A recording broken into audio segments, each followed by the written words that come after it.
بسم الله الرحمن الرحيم. تبارك الذي بيده الملك وهو على كل شيء قدير، الذي خلق الموت والحياة ليبلوكم أيكم أحسن عملا وهو العزيز الغفور، الذي خلق 7 سماوات طباقا ما ترى في خلق الرحمن من تفاوت فارجع البصر هل ترى من فطور، ثم ارجع البصر كرتين ينقلب إليك البصر خاسئا وهو حسير، ولقد زينا السماء الدنيا بمصابيح وجعلناها رجوما للشياطين وأعتدنا لهم عذاب السعير، وللذين كفروا بربهم عذاب جهنم وبئس المصير. إذا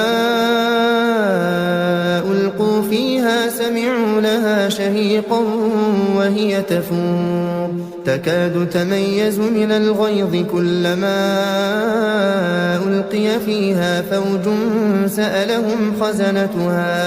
سألهم خزنتها ألم يأتكم نذير؟ قالوا بلى قد جاءنا نذير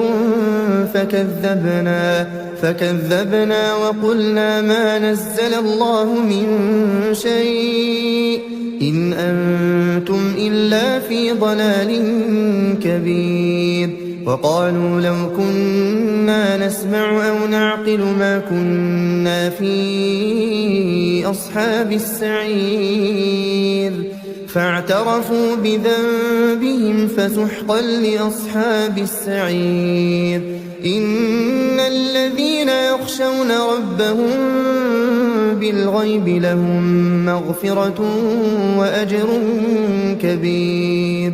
وأسروا قولكم أو اجهروا به إنه عليم بذات الصدور. ألا يعلم من خلق وهو اللطيف الخبير.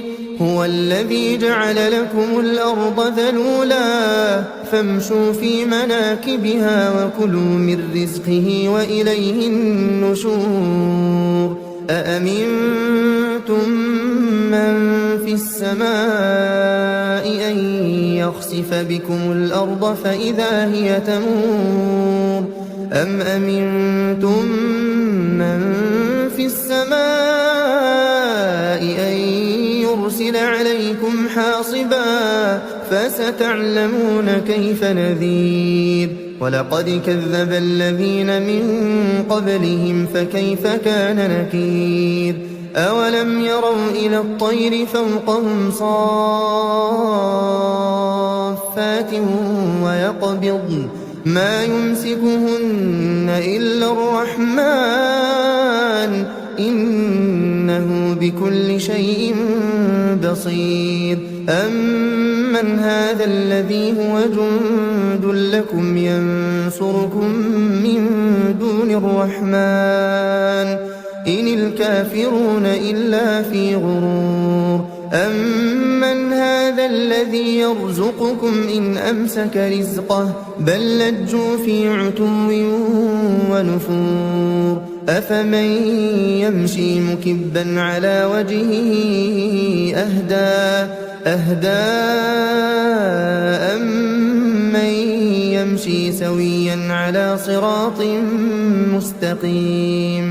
قل هو الذي أنشأكم وجعل لكم السمع والأبصار والأفئدة قليلا ما تشكرون. قل هو الذي ذرأكم في الأرض وإليه تحشرون. ويقولون متى هذا الوعد إن كنتم صادقين. قل إنما العلم عند الله وإنما أنا نذير مبين. فلما رأوه زلفة سيئت وجوه الذين كفروا وقيل هذا الذي كنتم به تدعون قل أرأيتم إن أهلكني الله ومن معي أو رحمنا فمن يجير الكافرين من عذاب أليم قل هو الرحمن آمنا به وعليه توكلنا فستعلمون من هو في ضلال مبين قل أرأيتم إن أصبح ماؤكم غورا فمن يأتيكم بماء